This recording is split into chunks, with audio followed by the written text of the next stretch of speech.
غالب باقر کو میں اس طرح اگر کہوں کہ جب ہم نے مصوری شروع کی تو غالب باقر جو ہیں وہ ایک ریکگنائز آرٹسٹ بن چکے تھے اور ان کو سارا کراچی نہیں بلکہ سارا پاکستان ان کو ان کے واٹر کلر کے حوالے سے جانتا تھا. غالب باقر چونکہ ایک ادبی گھرانے سے تعلق رکھتے تھے. ان کے والد صاحب پروفیسر سید مصطفیٰ حسین صاحب تھے. تو وہ ان کے ہاں ادب اور جو رجحانات تھے وہ غالب باقر میں شروع سے ہی آ گئے تھے. ظاہر ہے ان کے گھرانہ ہی پڑھا لکھا تھا اور غالب باقر نے بہت کم عمر میں کراچی اسکول آف آرٹ سے گریجویشن کر لیا تھا. صحیح. اور اس کے بعد غالب باقر جو ہیں وہ انہوں نے جو اپنا میڈیم چوز کیا وہ میڈیم ان کا تھا واٹر کلر. Water colour.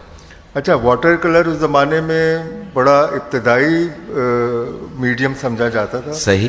اور بس جو کالج جو آرٹ اسکول تھے ان میں زیادہ تر وہ کہتے تھے ٹھیک ہے یہ بھی ایک طریقہ ہے، ایک میڈیم ہے، اس کو آپ اپنے اظہار کے لیے بنا لیں.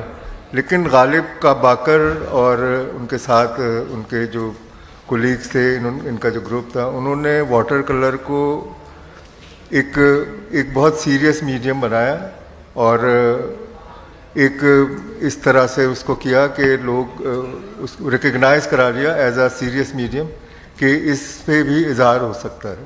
میں تو سمجھتا ہوں ان جنرل ادب سے تو ساری چیزیں جڑی ہوئی ہیں. صحیح. کوئی بھی آرٹسٹ بنتا ہے جو اگر اداکار یا موسیقی ادب کا تو کچھ نہ کچھ اس میں عنصر ضرور ہونا چاہیے. صحیح. بیسک تو. لیکن کیونکہ وہ بہت زیادہ ادبی گھرانے سے تھے تو ان کے چال ڈھال اور ان کے رویوں میں اور ان کے کام میں بھی وہ ظاہر ہے اس طرح سے نظر نہیں آ سکتا مصوری میں، لیکن جو ایک طرح کے ریفائنمنٹ کہتے ہیں وہ ان کے کام میں وہ ادب کی ہی وجہ سے آئی تھی.